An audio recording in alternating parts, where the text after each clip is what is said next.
In the future, technology allows human consciousness to connect directly to the internet and virtual games. The reason this game was so successful can be summed up in just one word: reality. But outside the game, life is very different with a very tiring work routine. This is Bae, our protagonist, working while his colleagues celebrate their overtime. One of his friends then calls him to go play online and make some extra money. Bae, however, questions his team leader about how he makes money just by farming turtle shells. With that remark, the team leader gets really annoyed and grabs the young man by the collar. The man then asks with a serious face if he thinks everyone is as talented as him. Crying, the leader says he's been playing for half a year and is still stuck in the game's first village. Bae then offers to level up his leader's account, since he's always doing it for other people. At that moment, their boss shows up and gives the employee a hard slap for his poor performance. After hitting the man, the boss gives our hero a nasty look. The young man starts to break out in a cold sweat, thinking that this time he won't be able to escape the extra work. But the boss kneels and begs Bae to help him with a quest because he got several good items. The young man tries to refuse, saying his work shift is over and he needs some personal time. But the boss doesn't give up and offers 10 times the normal pay for the overtime. In an instant, the boy is already in his gaming chair, telling the boss to start the quest right away. The boss then shows the target of the task, which is a beautiful young woman with green hair.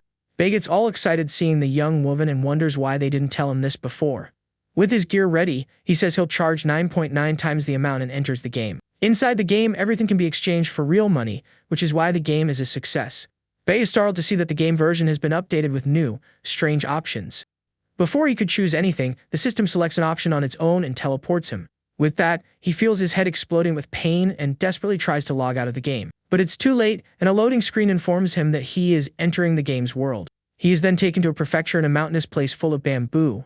In the middle of the forest, there is a stone staircase that leads to a very simple Taoist temple. There, a master tells his disciple that his time is coming to an end and that he must listen to his last words. The disciple cries a lot but agrees to his master's farewell words. The elder reassures him and says that he has already sent a message to senior sister Bai Jin to guide him. Right after, the old man starts talking nonstop about a rival sect and other random topics. The disciple is confused because the master said he would be brief, but now he won't stop talking. Besides that, his head still hurts, and he hasn't recovered from what happened before. The scene then goes back 2 hours into the past to show what really happened there. A large beam of light descends from the sky and hits the ground right in the middle of the forest. When the character wakes up, he looks at his hands and wonders if the login was successful. But he despairs when he sees that his appearance has changed and there is no health bar or equipment. The young man then remembers the strange window and thinks it might have caused an error. Suddenly, the old master appears, jumping towards the young man with a very strange look on his face. However, he stops in front of the young man and with a flower in his mouth invites him to be his disciple. Liu Bei then yells for the old man to get lost, as he won't be anyone's disciple. The elder, however, likes the young man's attitude and praises him, saying he has character. With that, the master ties up the boy and drags him across the floor while Liu Bei wonders what is happening. The old man says he was once a very famous and handsome young man, but Bei questions him about his supposed passing. The master is speechless after being caught in a lie after talking for almost 2 hours straight. Then he coughs and says he knows the young man doesn't want to be his disciple, but his talent cannot be wasted. Liu Bei, however, keeps a very suspicious look on his face, not believing a word the old man says. He thinks the elder only chose him because he was passing away and luckily found someone nearby. The master calls him disciple and after coughing again, tries to change the subject. In a shy manner, the old man says that in his haste, he forgot to ask something. He then tosses a pebble at Liu Bei's head, asking for his name, and the young man gets furious. Even though he's very irritated, the young man replies that his name is Liu Bei. The master fills with energy and says that from that day on, the place will be his gate of ascension. Liu Bei is confused by the elder's words and asks about the part of being blessed with talent. The young man points to the state of the temple, which is falling apart and full of cobwebs. The old man gets annoyed and says it's normal for the house to be like this because he's always away cultivating. Losing his patience, the master gives Liu Bei a light slap and tells him to stop the nonsense. He hands a book to the young man and says that inside are the sect leader's seal and a very rare item. The elder explains that his cultivation is already too high to use the item and that Liu Bei is perfect for the task. Suddenly, the master's body begins to disappear, leaving Liu Bei shocked with the item in his hand. Liu Bei is confused and touches the disappearing master, who had seemed full of energy, but the old man returns and slaps his hand, scolding him for not washing his hands first. The elder then says he has an important phrase for him to remember about cultivation. He warns him to always be on guard and to keep the item he received safe. The master also forbids him from telling anyone about the item, not even his senior sister. Alone, Liu Bei questions the warning and complains about not being able to store the item in his inventory.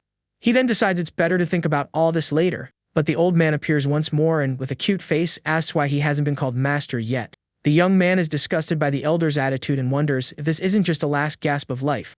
He then realizes that if he takes too long, the old man might depart with regrets. Meanwhile, the master continues to strike a cute pose, waiting to be called master. Liu Bei takes a deep breath, and even though he doesn't want to, it seems he's about to give in to the elder's request. The young man then bows and finally calls him master, paying his respects. Immediately after, he kneels and touches his head to the ground as a sign of respect. The master becomes extremely happy and holding Liu Bei's hands starts to laugh and glow. The old man continues to laugh very loudly, seeming quite pleased with his disciple's attitude. At that moment, the elder's body starts to disappear again, but this time it seems to be for real. Liu Bei is surprised by the scene and comments that the special effects are much better this time. With a smile on his face, the master finally disappears completely amidst particles of light. But Liu Bei is not moved and asks his master's spirit to stop pretending. Liu Bei tries to touch his master's spirit, but it completely dissolves in his hand. With that, a green energy emerges from the ground and begins to spin around the young man. This energy transforms into an urn, and upon holding it, Liu Bei feels that this is not a game. He then realizes the funeral is complete, and now he just needs to find people for the banquet. But the most important thing now is to figure out what happened to his account, as everything is very strange. The young man opens the system and sees that the quest was completed, but his account hasn't returned to normal. Suddenly, a small robotic fairy appears and introduces herself as the game's system. Liu Bei is completely shocked because a system with this appearance has never existed in the game. So he decides to simply log out of the game and log back in to see if everything returns to normal. But when he looks at the menu, he notices that the logout and settings buttons are gone. Desperate, the young man looks for the forum and the friends list, but none of that exists anymore. The little fairy then says she has never heard of the things he is looking for. Liu Bei asks the system if he has been transmigrated into the game, and the fairy confirms it. He then asks if he can go back home, but the system replies that it doesn't know. The young man then wants to know if he is a player or an NPC, and the fairy says she will check. With that, the system displays his status panel, revealing that he is now an NPC with very low attributes. Looking at his status, the young man is in shock to realize he has become an NPC and cannot go home. To confirm, he eats some grass and can taste it, which proves that all of this is real. Liu Bei discovers that the players will be arriving soon, and he needs to get strong so he won't be eliminated. The players in this world ignore the rules and create all sorts of classes, which is a nightmare for NPCs. Players can be Buddhist cultivators with demonic arts or demons with Buddhist arts. There are all kinds of hybrid and super strong cultivators with very strange appearances. And Liu Bei fears being pushed around by all of them, since he is now just a very weak NPC. But the main problem he needs to solve now is learning how to practice and get strong. The young man then gets annoyed with the system fairy and asks what on earth cultivation is. The system explains that his main class is known, and that he needs enlightenment to change it. Liu Bei then runs after the fairy, yelling at her for being useless and not translating things for him. Hidden in the bushes, some glowing eyes see the food in the young man's hand and decide to steal it. While walking through the forest, the young man hears a strange noise coming from a bush. He then feels that he is being watched and suspects it might be the demonic beasts of the mountain. Suddenly, a creature with purple and black special effects leaps towards him. The monster attacks him, and the young man falls to the ground in fear, yelling that it's a fox demon. The beast then stares at him with its sharp teeth and green eyes that glow in the dark. Liu Bei says desperately that he has just arrived and has done nothing to annoy the creature. The demon then slams its claws down very close to the young man, who is frozen with fear. The creature is amused by the reaction of the boy, who is completely terrified. Their real target, however, was just the piece of meat in Liu Bei's hand. With a swift attack, the beast knocks the protagonist off a cliff along with the food. As he falls, the young man is shocked to see flames coming out of his hands. The eyes in the bushes panic because the plan was just to get the food without hurting anyone. At the top of the cliff, the little foxes dispel their illusion and grab the meat that fell. As he falls, the system warns him of the danger, and he laments his demise but gains one more point of charisma. The system fairy then says that his crying was so moving that she decided to give him a point of charisma. Liu Bei yells at the fairy, saying he doesn't need charisma but help to survive.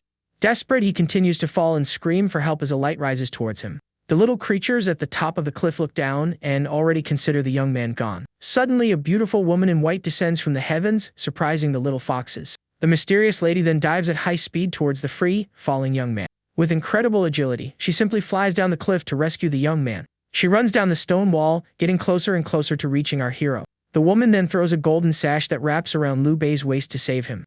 With a quick movement, she pulls the golden sash firmly to stop his fall. The young man is pulled up and is completely safe, wrapped in the lady's sash. Looking at his savior, the young man is completely enchanted, his face blushing. He notices every detail of the woman, from her shoes to her well-toned legs. Liu Bei is mesmerized by the lady's beauty and her skin as white as snow. The woman's icy gaze and blue eyes also catch our hero's attention. Still being pulled up, he gets hit on the head by some rocks and realizes he was saved by a fairy. With that, the system notifies him that he has escaped danger but lost 10 health in the process. Finally safe, Liu Bei has a goofy, lovesick expression on his face for his savior. Sometime later, Liu Bei wakes up shirtless next to a fire with the lady who saved him. He realizes his status is restored and remembers being saved by a beautiful fairy. At that moment, the woman says he has finally woken up, and the young man looks at her in surprise. She introduces herself as Bei Jin and asks if he is the junior brother that Uncle Mo mentioned. Shocked, the young man asks if she is the senior sister Bei Jin that the master talked so much about. With that, he gets super excited and decides that he will dedicate himself fully to cultivation from now on. There are 4 paths of cultivation: the Tao with more techniques, and the Devil focused on extreme emotions. There is also the Demon path with powerful bloodlines, and the Buddha path, which is very versatile in the end. The fairy then congratulates him for completing his enlightenment and unlocking his main class as a cultivator. He notices that his cultivation hasn't changed much, but his eyes begin to shine differently. However, his physical condition seems to have improved a lot after the enlightenment process. The young man then picks up the book his master gave him, as he only got 2 techniques from the enlightenment. He opens the glowing book, thinking there must be something good in it since the old man was so careful. But he finds the content quite weak and decides to wait for his senior sister to see if he can get something better. Suddenly, the system offers him a demon-slaying scripture, and he is shocked by the option. The young man is confused and wonders where this technique came from and if it's some kind of bug. He then remembers that the master found the book in the West and the secret technique was hidden inside it. Although tempted by the demonic path, he decides to roll a die so as not to disobey his master. With that, he throws the die on the ground and waits for the result to decide which path to follow. The die lands on the number 1, and the fairy confirms the technique the master wanted, leaving the young man in a panic. Liu Bei tells the fairy not to meddle and burns the book to keep the master's secret. The little system fairy, however, doesn't seem to like the young man's attitude at all. He then notices that both techniques are on his status panel and decides to focus on the attack one. After half an hour training, he sees that it will take a month to level up at this rate. The young man thinks he needs quests to gain experience and wonders how to use the technique. At that moment, someone knocks on the door and yells for the disciples to come out and renovate the temple. A man in purple enters and complains that he called him for help, but the young man was just resting. Liu Bei is completely confused, and suddenly a small sphere of energy appears on his finger.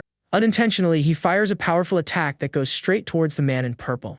The attack goes through the wall and causes great destruction in the courtyard, startling everyone.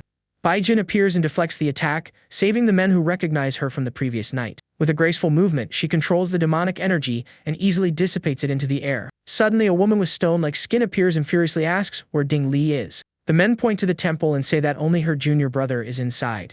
The so-called Ding Li apologizes to Liu Bei, saying he was forced to come there to renovate the place. Liu Bei is shocked by the power of his attack, which eliminated someone of the same level instantly. Ding Li despairs and blames the demoness for sending him to the temple for the renovation. The stone woman gets angry and the man points to her, saying she was the one who sent them there.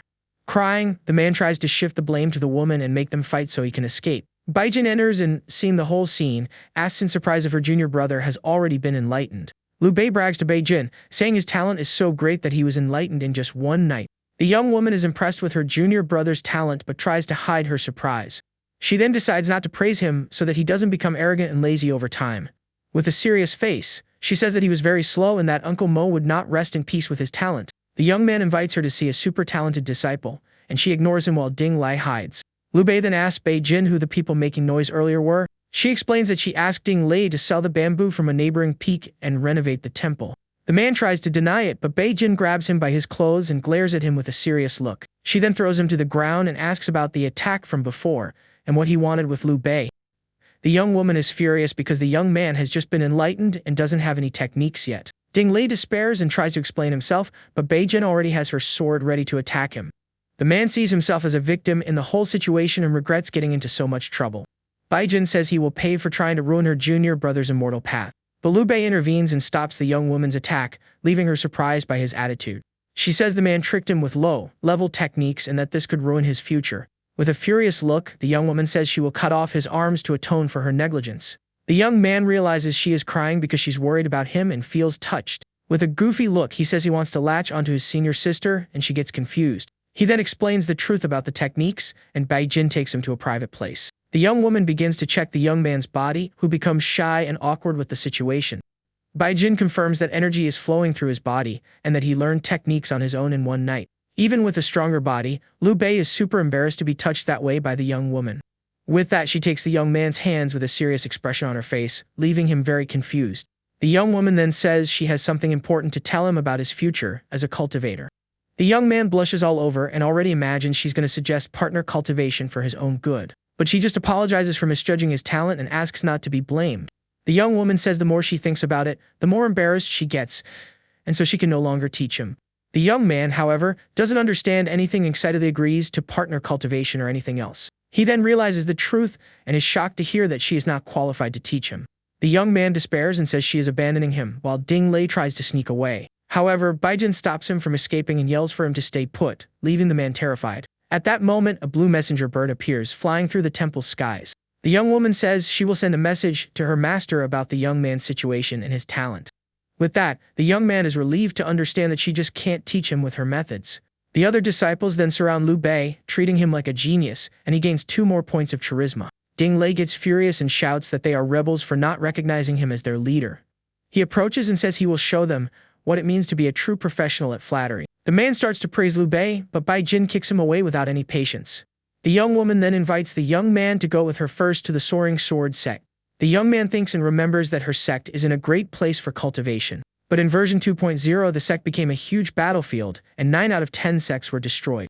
Liu Bei then decides it's better to go to the city and look for quests with NPCs to level up. He then asks Bai Jin what she will tell the sect leader about his origin and past. The young man gives some suggestions, like saying they met on the road or that they are distant relatives.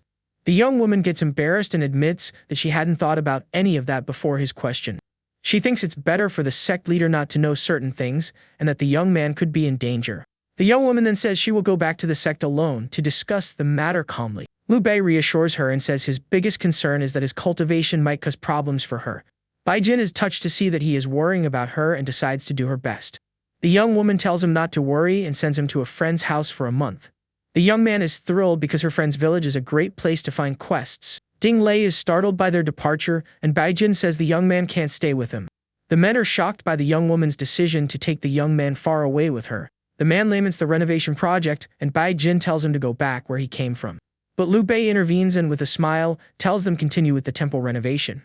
The young man says he promised the master to make the sect flourish, and he can't let him down. The young woman then hands him a bill to pay, since he's so responsible. She explains that these are the mountain's administration fees and the renovation costs. The young man begins his journey as a cultivator already in debt and despairs at the situation. Everyone says goodbye to Liu Bei and wishes him a good trip as he leaves with his senior sister. The little foxes watch Liu Bei and Bai Jin leave and don't understand anything that happened. While flying with the young woman, the young man says he's afraid of heights, but she doesn't pay much attention. The young man cries for having started his journey with a huge debt and regrets having spoken up. Bai Jin asks why he is crying, and the young man lies, saying it's a fear of heights. The system then notifies them that they have reached their destination, Victory Pass. Victory Pass is a large and bustling city surrounded by mountains and forests. In front of a large red gate, the young man asks who the acquaintance they are going to meet is. Bai Jin explains that it's her colleague Zhu Yan, who returned home to get married after 10 years. Liu Bei gets excited to learn that she is from the royal family and sees a new opportunity to get ahead. With a smile on his face, he steps forward and greets senior sister Zhu with great excitement. But the one who opens the door is an elderly lady, and he wonders if Bai Jin wasn't mistaken. The young woman then scolds him and explains that the old lady is the housekeeper. The housekeeper invites them in, and Liu Bei thanks her with a simple, "Thank you." The young man notices the beauty of the residence and concludes that she must be from a powerful branch of the family. He then wonders what kind of person Zhu Yan is, and if he can trust her to gain something. Suddenly, a very beautiful blonde woman appears and talks with Bai Jin in a very familiar way. She soon notices Liu Bei's presence and introduces herself to the young man, who becomes all flustered. Zhu Yan is the manager of the pill hall, and seems to be a very charming and confident woman. She asks how long he will be staying, and Bai Jin scolds her for flirting with the young man. The blonde laughs and says that Bai Jin is jealous and invites her to keep her company. Zhu Yan says that Uncle Mo's disciple is just her type and regrets getting married early.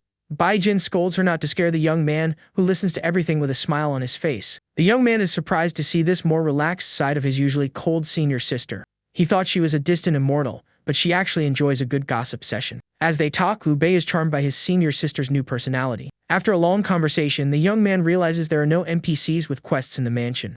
Without quests, he decides to look for hidden items and techniques around the mansion's map. He remembers the game's story and the strong connection between the Zhu family and the Extreme Royal Sect. The Extreme Royal Sect is the most powerful in Wuzhou, and any item from there is extremely valuable. Even if Zhu Yan didn't train in the Royal Sect, her items must be of high quality. The young man finds a room full of books and decides to look for something of value among them. He thinks that reading isn't stealing and starts looking for something that could be useful to him. With that, the system notifies him about several elixir and pill recipes he can learn. The young man gets super excited because he can record all the recipes and gain experience without quests. He discovers that Julian's job is to manage the pill hall's accounts and sees an opportunity. Suddenly, a man appears and asks if the book he is reading is good.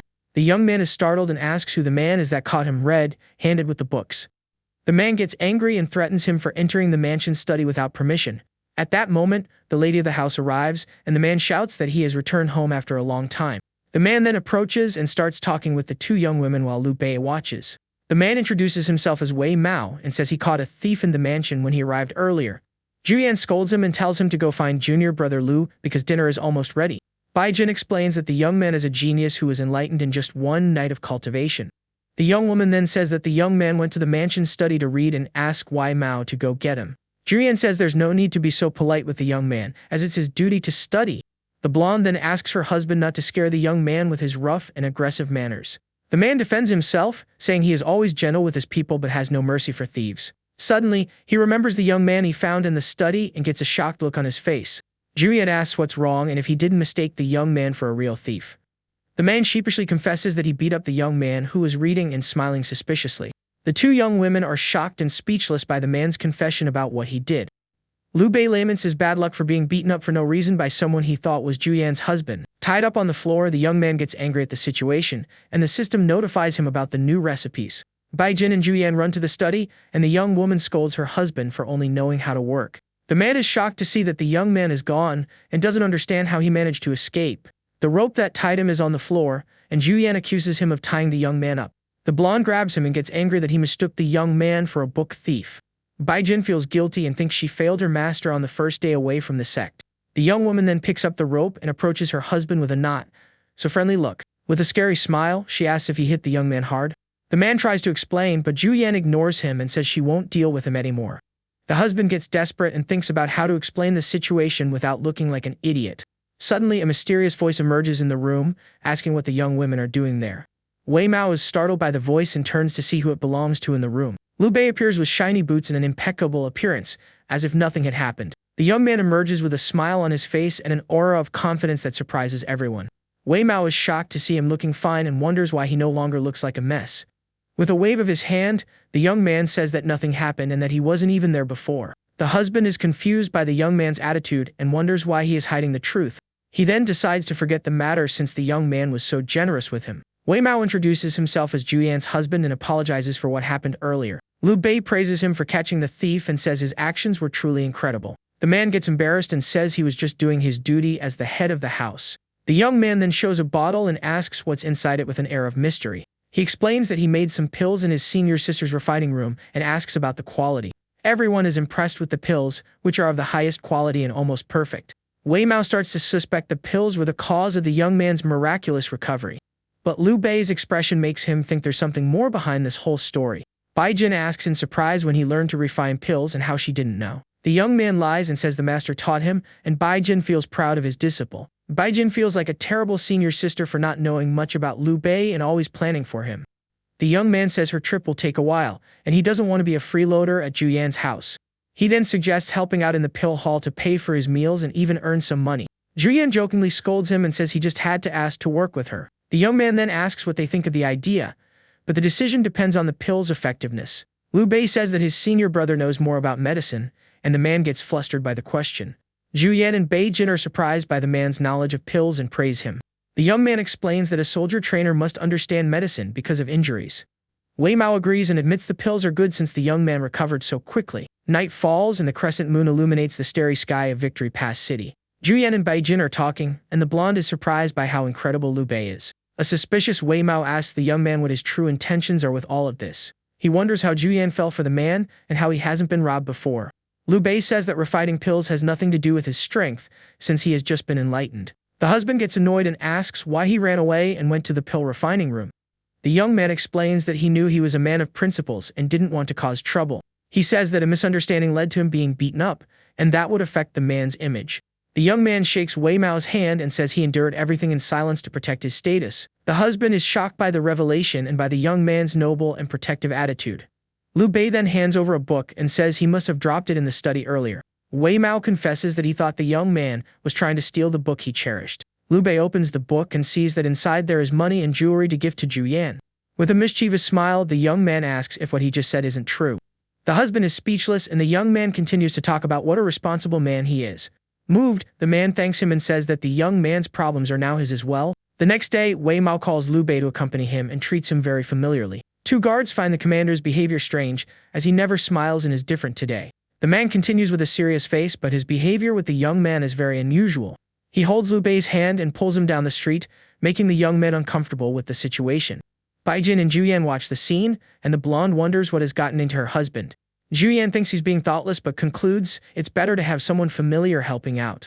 Bai Jin says that the young man's personal charm must have won over the man's heart. She also praises Liu Bei's talent for cultivation and hopes he will progress in the next month. Zhu Yan is surprised by the compliments and asks since when she praises men so much.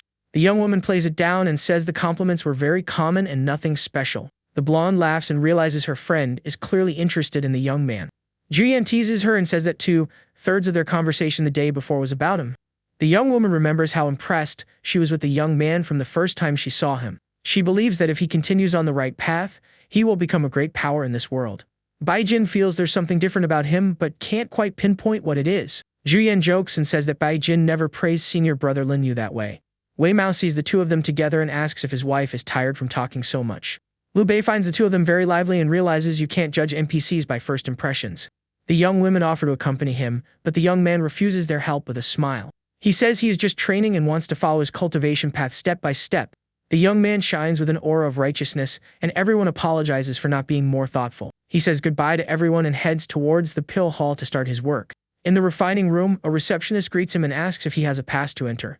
The young man says he is there to see Senior Lin Bohai and that he can go to him on his own. The receptionist holds him by the arm and stops him from continuing on his way to the room. With a serious look, she warns him that the area is important and that he needs a pass. Liu Bei is confused because Zhu Yan and Wei Mao said they would take care of everything for him. The young woman then asks him to fill out some forms before letting him in. Suddenly, a man appears and asks what is going on there in the pill hall. The receptionist explains that a young man wants to see him and that she is having him fill out the forms. The young woman approaches the man and shows him some bills for him to analyze carefully. Liu Bei's eyes widen at the scene and he notices something strange. The young man understands that this world has its own hidden rules and that he needs to be clever. The man approaches him and asks for his name and who sent him there to see him. The young man replies that his name is Liu Bei and that he is there to see Master Lin Bohai. The man says that without certification and a pass, he can't do anything to help him get in. Wei Mao then asks the young man to check if the pill refiners are slacking off at work. With an eye patch on, Liu Bei says the quality of the pills has been poor and questions the materials. The master gets angry at the accusation and says the young man is talking nonsense without proof. The other refiners comment that they really haven't been able to make high-quality pills. The man gets angry and orders them to throw the young man out for spreading lies about the herbs. Zhu Yan appears and asks what he is doing there instead of working. The blonde scolds him for resting instead of refining pills as he should be. The master changes his attitude and says he was about to kick out a young man who was questioning the pill hall. Liu Bei watches the scene and is amused by the arrogant man's change in behavior. Zhu Yan says she warned him she would go in with him, but the young man didn't want to listen to her advice. The man is shocked to see the familiarity between the two and doesn't understand what's happening. The blonde then introduces Liu Bei as her distant relative who is going to learn to refine pills. The master panics when he realizes the young man has connections to the royal family. The young man just smiles and confirms that he is a distant relative of Zhu Yan's family. The man falls to the ground in despair, thinking he is finished and that the young man is a spy. Liu Bei says she didn't need to come in, as he could have handled everything himself. Zhu Yan explains that if she hadn't come in, senior sister Bai would have destroyed the entire place. The young man then calls out the master's name loudly, and the man answers, startled. Frightened, the master bows and asks what Manager Zhu's instructions are for him. Zhu Yan puts him in charge of training Liu Bei, and says his salary will be the same as the others. The man agrees but suspects the young man is just a rich kid looking to have some fun. He then calls for young Master Liu to accompany him to the pill refining room. The master asks if he has refined pills before, and the young man says he only messed around once. The man says it's no problem, and that he will arrange for someone to teach him how to refine. They arrive at a personal refining room, and the master invites him to enter the place. Inside, there are refining materials and books, and the receptionist offers to guide him. But the young man dismisses her and says he feels more uncomfortable with them around in the room. The door closes, and the young man is left alone in the room to begin his refining training. The receptionist asks if he isn't a spy, and the master looks at her with suspicion. He tells her to keep an eye on the young man, and says he will talk to the Lord about the situation. The man threatens her and says that if the truth gets out, neither of them will go unpunished. Alone, Liu Bei begins to refine pills and the system notifies him of his experience gains. With a mischievous smile, he realizes that the refining room is the best training room. Time passes, and the receptionist informs him that she is coming in to collect the day's pills.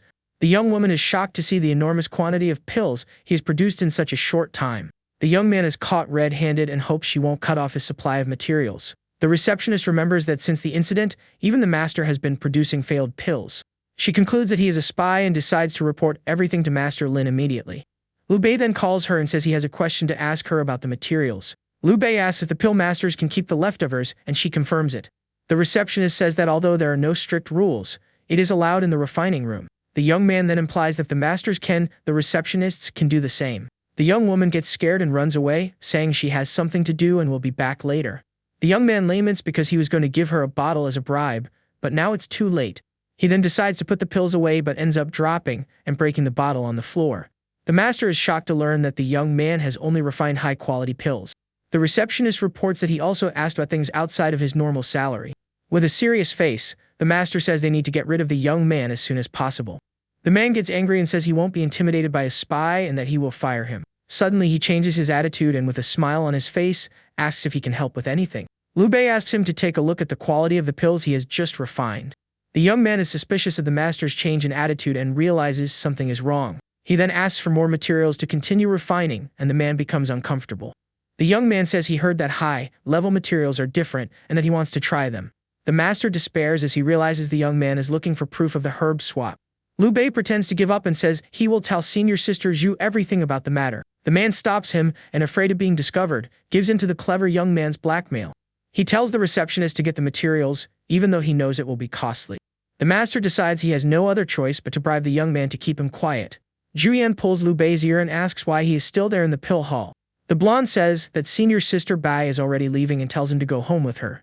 The receptionist asks if she should prepare the materials, and the master looks at her seriously. He tells her to prepare everything but warns her that starting tomorrow, she must report everything about him. In a pavilion with lanterns and music, Master Lin meets with a mysterious figure. The man says that Julian placed a young man in the pill hall and that he suspects him of being a spy. The woman scolds him and says that if he weren't from the extreme royal sect, she would eliminate him right now. The master is thrown back, and the woman questions him for being in a hurry after taking the money. The man is speechless and feels pressured by the woman who looks at him with contempt. He regrets letting himself be swayed by money and is now in a huge dilemma. The shadowy figure threatens him and tells him to either buy off or get rid of the young man before he finds out everything. The woman then orders the music and dancing to continue while the master is terrified. In the carriage, Julian approaches Liu Bei and says the more she looks at him, the more she likes him. The blonde says they should be closer and asks him to massage her legs. The young man gets flustered and says that's not appropriate for their situation there. With a mischievous smile, she asks if he is afraid of her and teases him with her charm. The young man moves away and says he's not that kind of person and wouldn't do something like that. But he ends up giving in and, very embarrassed, says he will only do it this once. Julian praises him and says he is adorable and has a way with words that enchants her. She then asks how his day was at the pill hall, and he replies that it was very enlightening. Julian asks if his conversation with Lin Bohai earlier had any hidden motive. The young man stops massaging her legs and remains silent for a tense moment. He then explains that Brother Wei said the pill supply was bad and sent him to investigate. The blonde says the matter is complicated but that she will help him understand the situation. She confirms that the quality of the materials has been poor and asks what he will do with the leftovers. The young man says he heard that high-quality pills can be sold for good money. Julian doesn't believe him and asks the young man for a favor since he doesn't want to tell the truth. The young man gets nervous and wonders what she is implying with that strange conversation. He offers to help and asks if the favor has to do with the quality of the herbs. The young woman praises his cleverness and confirms that he guessed the favor she was going to ask. She then invites him to work with her and catch the people behind the herb swap.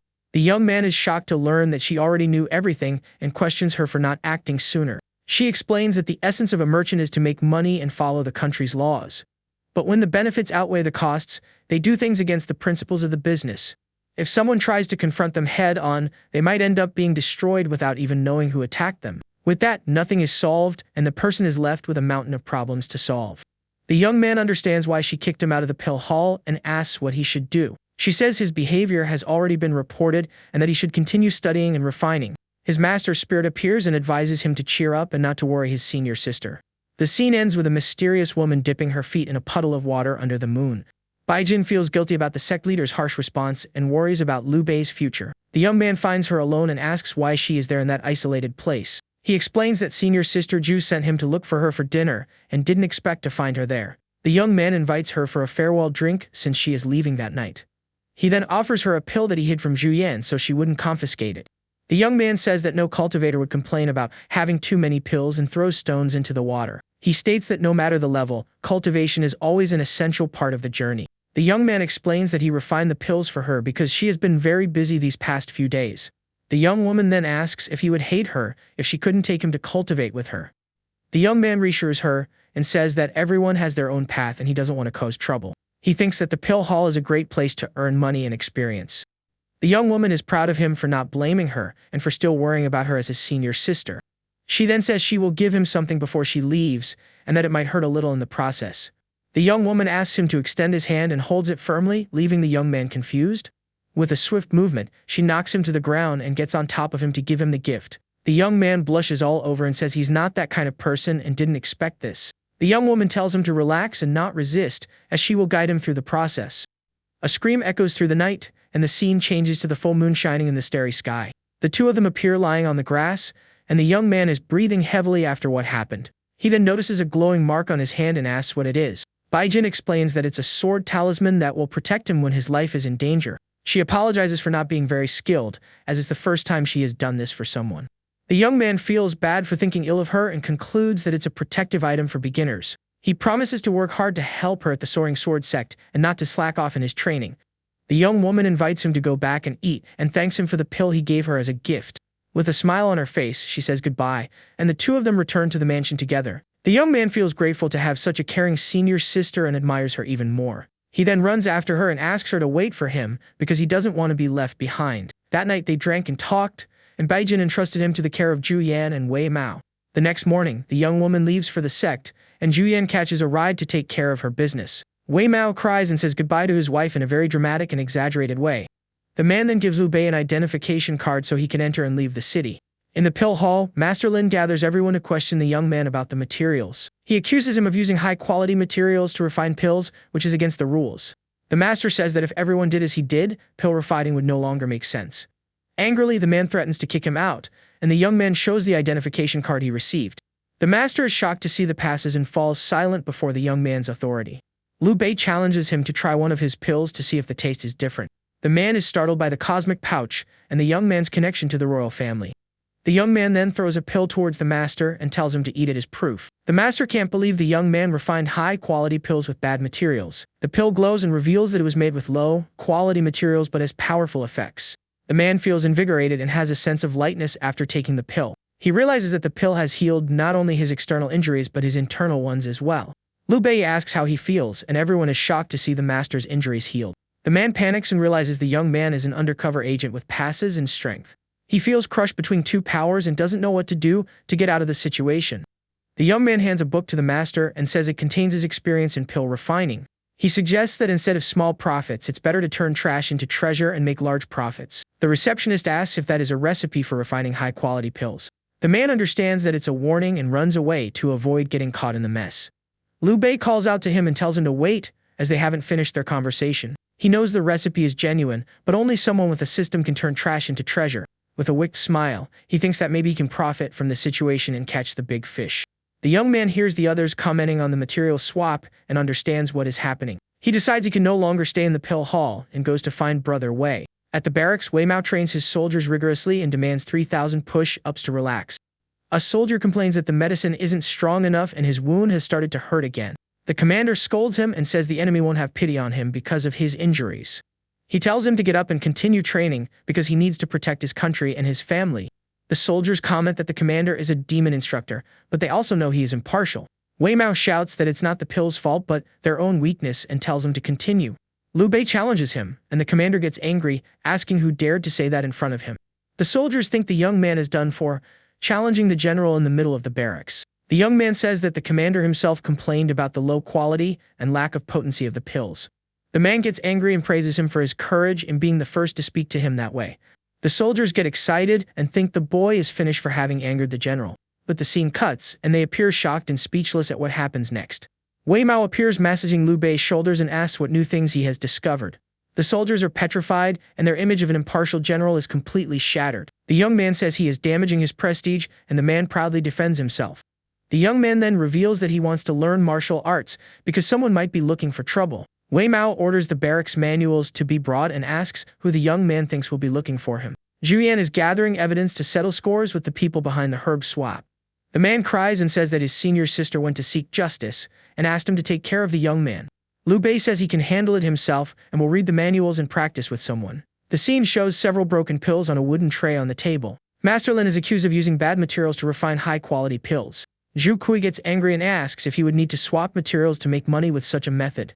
Master Lin despairs and remembers that young Master Zhu promised to protect him if anything happened. The man kicks him out and tells him to disappear from Victory Pass before he changes his mind. Suddenly, his older brother appears and asks why he is making a scene.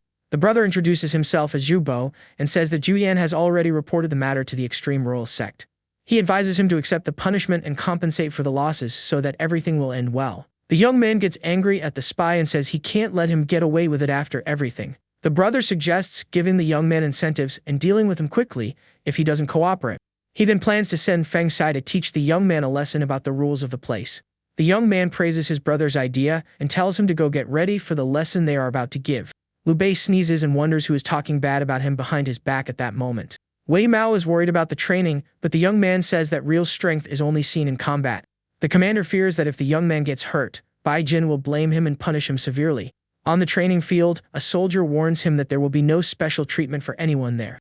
The other soldiers comment that the chosen opponent shows no mercy to anyone in combat. The commander decides to watch and intervene only if there is any real danger to the young man. The training begins, and the two face each other seriously before launching their attacks. Liu Bei draws his sword, and the system displays the details of his battle/skill. The fairy congratulates him on the new technique and jokes that now his attack power is sufficient. The young man's status panel shows that he is leveled up and has many skill points. The young man smiles, and the fairy praises him for knowing how to flatter people with his words. The soldier warns him that he won't go easy just because he knows General Wei and launches his attack. The two cross their weapons, and the combat begins with a strong impact between the sword and the staff. Liu Bei feels the soldier's strength and realizes that he trains his body every day. The man jumps and attacks from above, but the young man manages to defend against the blow. The soldier continues to attack with speed and force, and the young man dodges the blows. The man laughs and praises him for his skill and invites him for another round of combat. Wei Mao is shocked to see the young man's improvement, who could barely fight before. The soldiers are impressed to see Liu Bei blocking all the attacks and even counter-attacking. The young man realizes that his physical condition isn't so bad and he can exchange a few blows without using techniques. He then prepares an attack with his sword, and a blue energy begins to envelop him. The young man decides to test his new technique and prepares for a powerful and decisive attack. He spins the sword with mastery, and the blue energy intensifies around him on the field. The soldier is frightened by the young man's skill and doesn't understand how he can be so good. The commander is also surprised because the move requires mastery and is very difficult to execute. The young man executes a beautiful combo of attacks, and the soldier is surprised by his skill. The young man has always wanted to use a sword as a weapon and is enchanted by the beauty of the movements. He then prepares for a final attack, and the blue energy concentrates in his sword.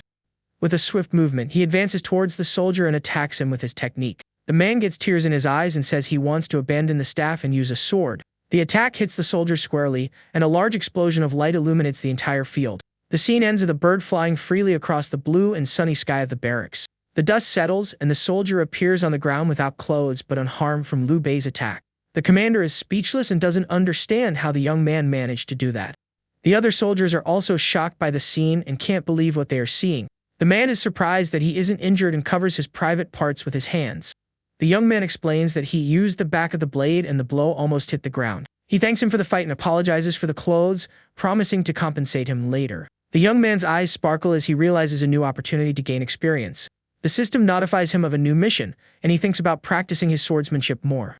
The fairy congratulates him on the mission, and the young man cries with emotion for having found a way to level up. He thanks Brother Chiang and promises to introduce him to a girl named Ajen one day. The mission is completed, and the young man receives 500 experience points for gifting the sword. He wonders how the mission was completed if he didn't give the sword as a gift. The soldier tries to take the sword, but the young man holds it tightly and doesn't let go. With a mischievous smile, he realizes he can exploit the mission to gain more experience. He asks if he can take another look at the sword, and the soldier blushes all over.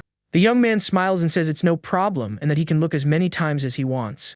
Wei Mao kicks him off the stage and tells him to get dressed because the scene is getting indecent. The young man hands over the sword and, with a smile on his face, calls it his experience baby. He sits down and complains that quests can disappear for other reasons, which is why he never found them. The young man then concludes that it's all a matter of timing and opportunity to get the quests. Wei Mao gets annoyed by the young man's insinuation and says he's not interested in that kind of thing. He then hands him a black gold straight sword and says the young man was overthinking it. The young man refuses the gift and says he cannot accept something without merit to deserve it. The commander says that his performance and growth have surprised him greatly and that he deserves it. He praises the young man's talent and says that he has grasped the essence of swordsmanship in a short time. The man says that people like him don't stay in one place for long. The commander compares him to a dandelion that flies freely across the sky with no set direction. He warns him that his talent will lead him to many places with difficulties and opportunities. The young man interrupts him and tells him to stop with the empty encouragement and get to the point. The young man asks if, with his current strength, he can defeat the Jew brothers. The commander says that his cousin doesn't seem that strong and that he shouldn't have any problems. Wei Mao gets annoyed by the question and doesn't understand why he used the two of them as an example. He then realizes that the Jew brothers might be responsible for the herb swap. The man becomes enraged and says he will go to the governor's mansion to solve the problem. The young man stops him and says he doesn't need his help to handle the situation. He explains that his senior sister chose him to break the ice and expose their mistake. The young man says the commander should not interfere for now because he has a plan. With the sword in hand, he states that he has his own way of dealing with the problem. The man agrees and praises his wife's meticulousness for having thought of everything. He then promises to watch from the shadows and act immediately if there is any movement. The young man complains that knowing martial arts doesn't make him physically strong and feels frustrated. The system fairy teases him, and he realizes he needs to strengthen his physical training. He then hands over the pills he refined in the morning and asks for them to be distributed to the soldiers. The commander is shocked by the quantity and quality of the pills the young man has produced. The young man says that after the incident, the pills allocated to the barracks will return to normal. He asks the commander not to act hastily and not to intervene unless he asks. The man wonders if it wouldn't be faster if he handled the situation himself. With a scary smile, the young man reminds him that he ruined his mission and that he will listen. On the city streets, some men prepare to ambush Liu Bei on the orders of the Jew brothers. One of the men smiles and tells them to go block the young man and not to disappoint their masters. The young man laments that Master Lin and the receptionist have disappeared and never returned. The other refiners thank him for the talk and say they will practice refining tomorrow. He encourages them and says that if they dedicate themselves, they can refine premium pills without any problem. The young man realizes that Master Lin is out of the game and that he chose the wrong side. He then calls the system fairy to check his status panel and see his progress. The fairy informs him that he has a lot of stored experience and can get close to level 20. The young man decides not to use all his experience at once as a precaution. He celebrates another rewarding day and decides to go home to eat and rest. Zhu Yan scolds him for going to the pill hall and asks where he has been all day. The blonde gets furious and asks why he didn't keep him under his care at the camp. Wei Mao laughs and says he is under the care of the young man, who sent half a month's worth of premium pills. Zhu Yan is shocked, and the man says he asked him not to interfere and to let him handle everything. The commander is confused by his wife's reaction and asks if he said something wrong. The blonde calls him a fool and tells him to find Liu Bei as soon as possible before something happens. She explains that without solid proof, they can't do anything against the Jew brothers' uncle. Zhu Yan gets annoyed with her husband for not stopping the young man from getting into trouble. The man apologizes and says he will go look for him immediately to avoid problems. The Jew brothers appear and ask why they are on the street so late at night. The couple glares at them, and Zhu Yan asks why they are there and what they want with them. The brothers say that a distant relative of hers has been spreading defamatory statements in the pill hall. On the city streets, Liu Bei is surrounded by thugs and complains about the terrible public safety. He didn't expect them to seek revenge so soon and prepares for the fight. The men laugh and mock him for looking like a weak and helpless scholar in front of them. The young man retorts sarcastically, warning them that his senior brother is the magistrate of Great Pass County. The men don't care and charge at him with knives and clubs in hand. One of them attacks him from above with a dagger and says he will finish him right there. The young man realizes they are serious and that the dagger is real, not for training. A scream echoes through the night, and the scene cuts to the city rooftops under the moonlight. The man is startled by the scream, and the young man praises him for having a very loud voice. He then kicks him and says that despite the scream, the man is full of openings in his defense. The man is shocked by the attack and falls to the ground with broken eggs on his eyes. The system fairy congratulates him and says he successfully counter-attacked and gained experience. With a wicked smile, the young man realizes he can gain experience by defeating the thugs. The other men are scared by the change in the young man's aura and find him very frightening. The man on the ground is terrified by the young man's eyes, which treat him like prey. The leader shouts for his men to stop staring and attack the young man with everything they have. The thugs run towards Liu Bei and surround him to attack from all sides. The young man notices the numerical disadvantage but isn't worried because they are weak. He prepares for combat and advances towards the men to defeat them. With a quick punch, he hits one of the men in the face and knocks him to the ground. The young man continues to fight and lands a powerful punch on another thug's nose. He moves with agility and kicks one of the men while dodging another attack. With a series of quick blows, he defeats all the men and gains a lot of experience. The young man stops one of the men from running and grabs him by the shirt to question him. He pins him against the wall and asks who sent him and why they want to take him down. The man threatens him and says that Lord Feng Sai will not let him get away with this. The young man smiles and asks if he is referring to the brothers Zhu Kui and Zhu Bo. Suddenly, the system warns him of imminent danger, and he turns to defend himself. A sword is driven into the ground right next to him, and the young man is startled by the attack. A mysterious man appears and asks if he is Liu Bei, while the thug recognizes him. The gang leader, Feng Sai, threatens him and says he won't get away with hurting his men.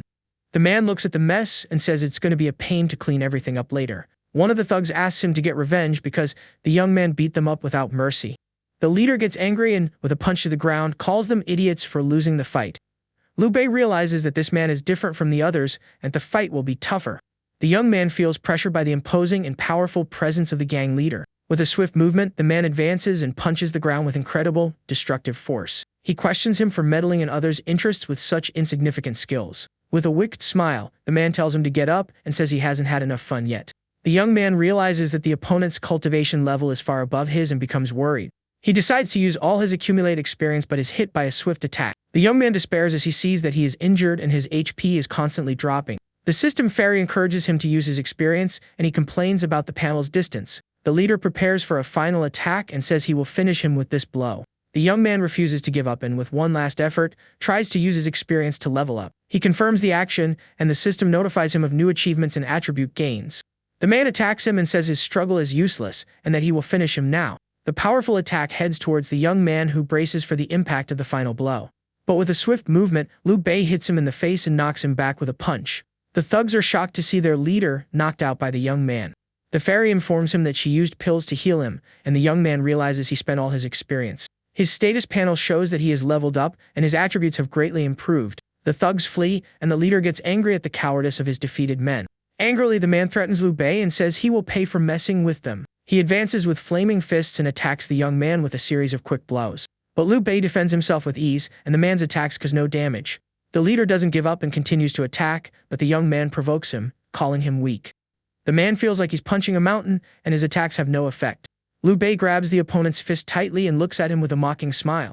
He compliments him on the mass age and says that for a skin treatment, he's excellent. The leader gets angry at the provocation and, with an electric punch, tries to hit the young man.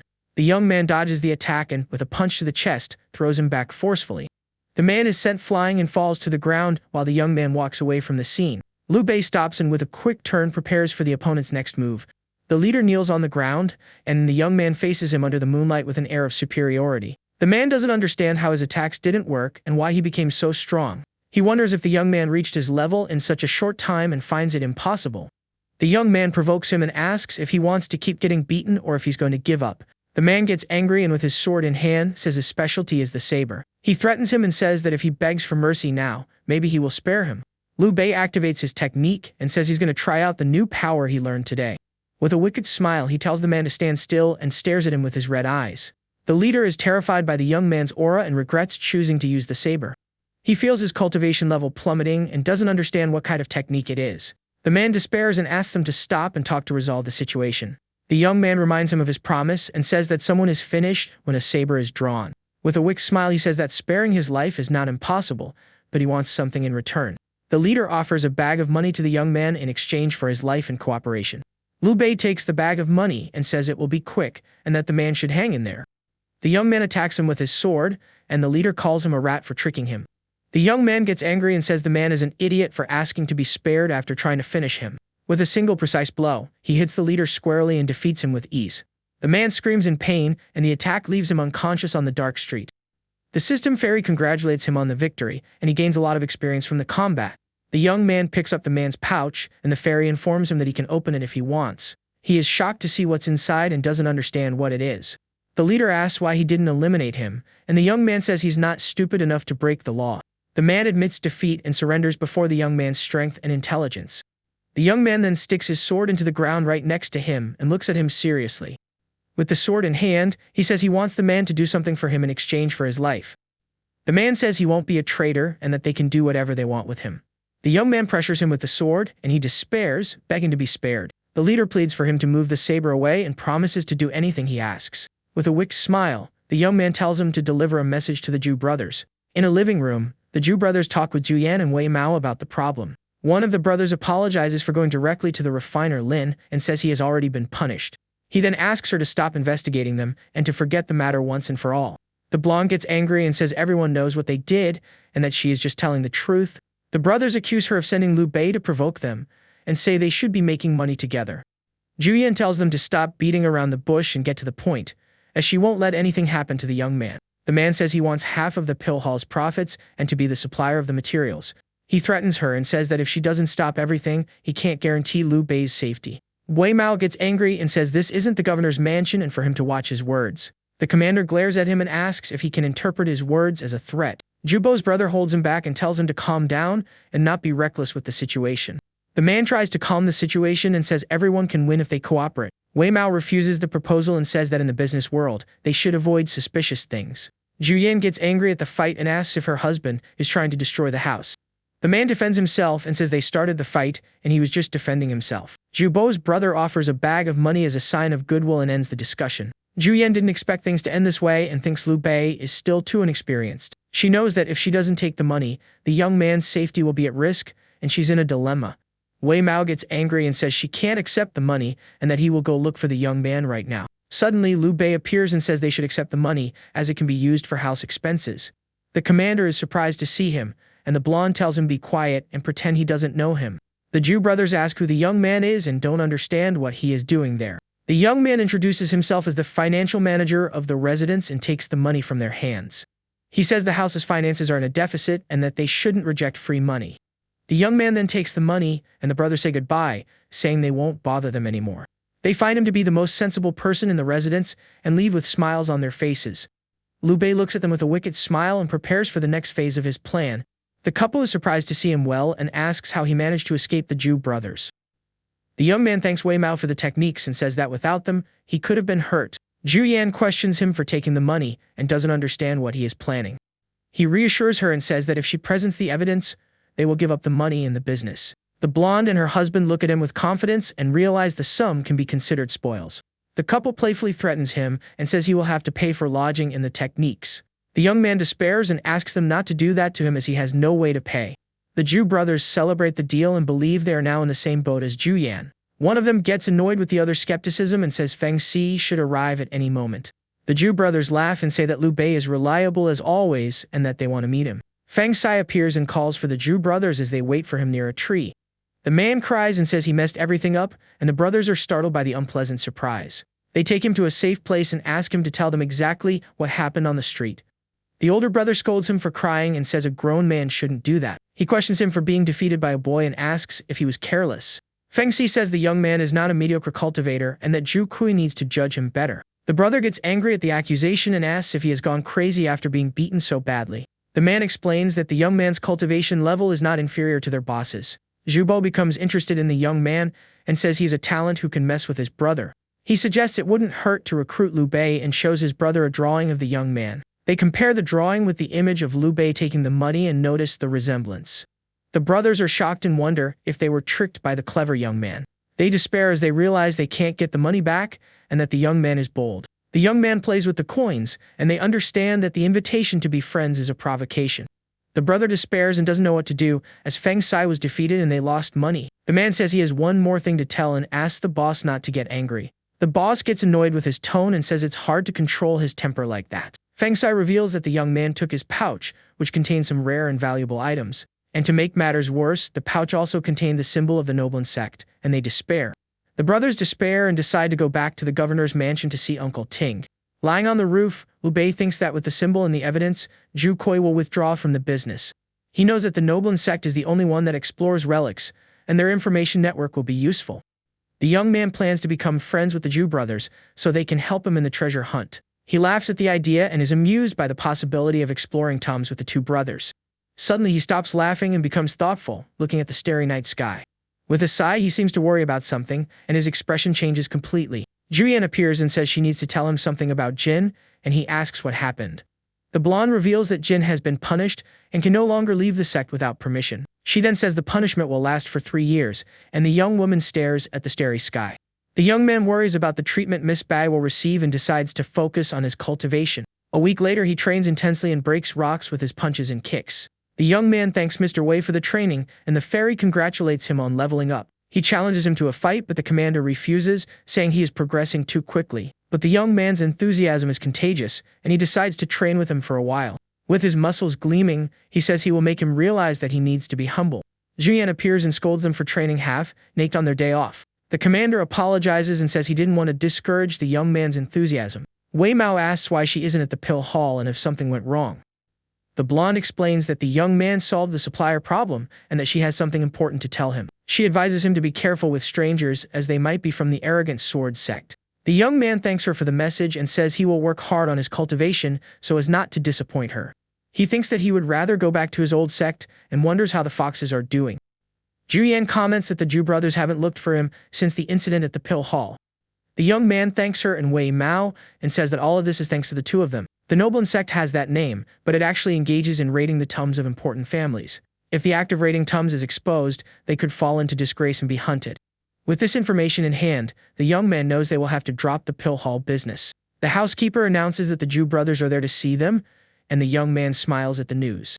Wei Mao gets angry and says he will kick them out because they must be there to start a fight. But Liu Bei stops him and says that maybe they are there to make friends and not to fight. The young man greets them with a smile and apologizes for the wait, saying they could have just called for him. The brothers say they wanted to visit him earlier but tripped and got hurt at the mansion. The young man regrets what happened and says the governor must be heartbroken by the news. Their uncle gets angry because the deal failed and the connection to the Noblin sect was exposed.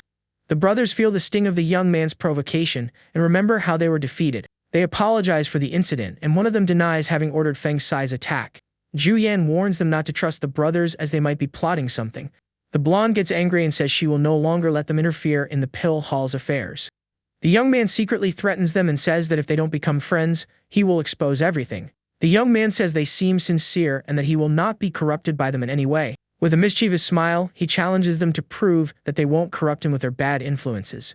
The brother tells Feng Sai to bring the things and hurries to show his sincerity. They offer 4 chests full of money and ask for forgiveness for their previous discourtesy. Zhu Yan is speechless and doesn't know how to react to that enormous amount of money. The man says they came with sincerity and don't mind spending to solve the problem. The blonde accepts the gifts and tells Wei Mao to take them to the study to store them. The brother then asks Liu Bei to return the item he took, since they have compensated the young woman. Feng Sai apologizes and says the fight was a misunderstanding and that he won't cause any more trouble. The young man agrees and throws the pouch back, saying he has no use for it. The man catches the pouch back but is surprised to see that it is completely empty. He despairs and asks why the pouch is empty and what happened to the items. The young man says that although he doesn't hold a grudge, there are some things that cannot be returned. The brother gets angry and accuses him of changing his mind after accepting the gifts. He doesn't understand the young man's attitude and accuses him of being unfair and not keeping his word. The man loses his patience and threatens the young man, saying he will finish him right now. The young man provokes him and says he barely finished speaking and already wants to eliminate him again. He says he seems to be a nobody who can be easily eliminated at any moment. With a red aura, he says that sounds very unpleasant and prepares for a fight. The young man releases a red energy and the system explains his psychic attack ability. The men feel paralyzed by the young man's aura and their consciousness struggles to resist the oppression. The brother despairs and calls Zhu Kuiyai an idiot for messing with such a powerful young man. He realizes that the benefits of becoming friends with Liu Bei are invaluable and changes his attitude. The brothers kneel on the floor and bow before the young man as a sign of respect and submission. The man apologizes for his brother and asks the young man to be magnanimous and forgive them. Liu Bei disperses his aura, and the blood that stained the floor disappears as if nothing had happened. He says it would be rude to persist and asks them to stand up and forget the matter. The young man realizes that his technique consumes a lot of his cultivation level and feels weak. The brother says he knows what the Noblin sect does and that they deal in shady business. He asks why the young man took the symbol, and if he isn't afraid of tarnishing his reputation. The young man laughs and says he has never feared poverty, much less a tarnished reputation. The man doesn't understand what he means, and the young man continues to speak with a smile on his face. He proposes joining them instead of keeping the secret so that everyone is in the same boat. The young man says that inside some ruins, there are treasures that haven't seen the light of day for centuries. The brother denies that the sect raided the man's ancestral tomb and looks at him with suspicion. He is shocked by the young man's willingness to join them and calls him his idol. The other brother tries to warn him that the young man is tricking them and that he is after their treasures. The man gets angry and, with a punch, calls him an idiot for not keeping quiet and ruining everything. He apologizes for his brother and says he will recommend him so he can join the sect. The man tells Feng Sai to take his brother back to the mansion to sleep and rest.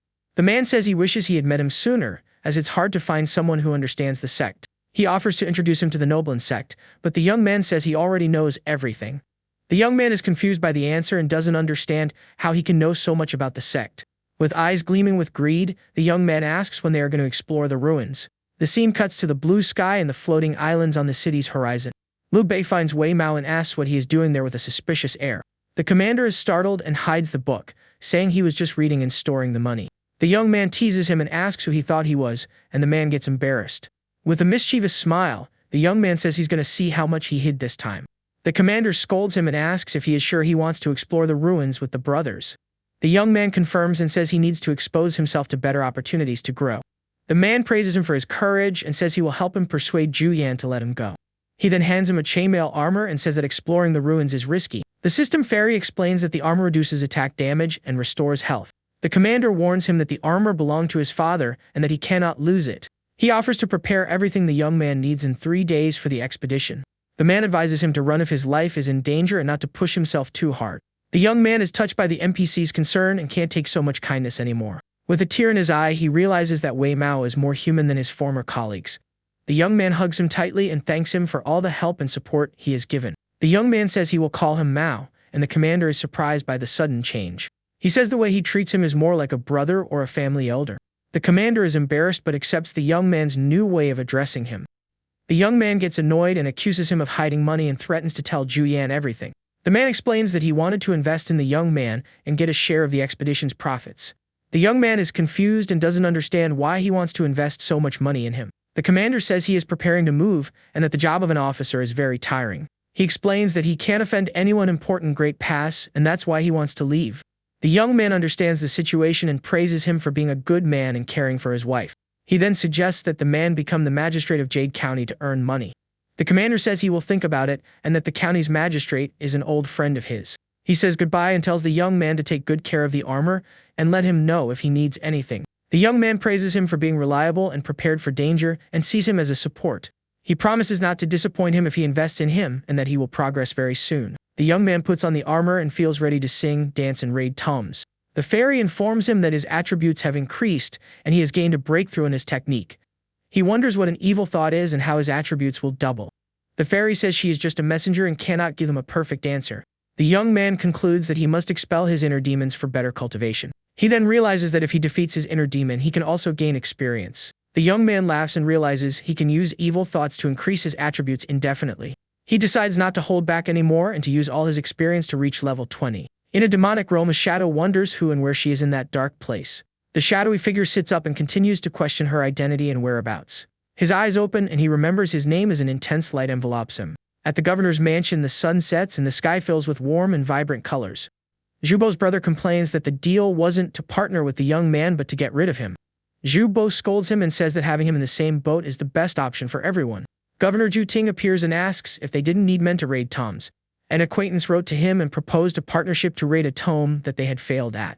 The governor asks who they want to take and prepares for the next expedition. Zhubo says that only Liu Ban will do and that the rest of the team is already formed. The brother gets angry for being left out, and Zhubo scolds him for his uselessness. The governor asks if the Liu Bei he mentioned is the spy he talked about before. The man tries to explain, but the governor cuts him off and says he already understands the situation. He says that if the young man tries anything funny, they should leave him in the ruins forever. Zhubo gets angry with his brother and, with a punch, tells him to think before speaking nonsense. He doesn't understand why they don't want someone like him working for them. So the governor puts him in charge of being the judge and tells him to finish the young man if he is not obedient.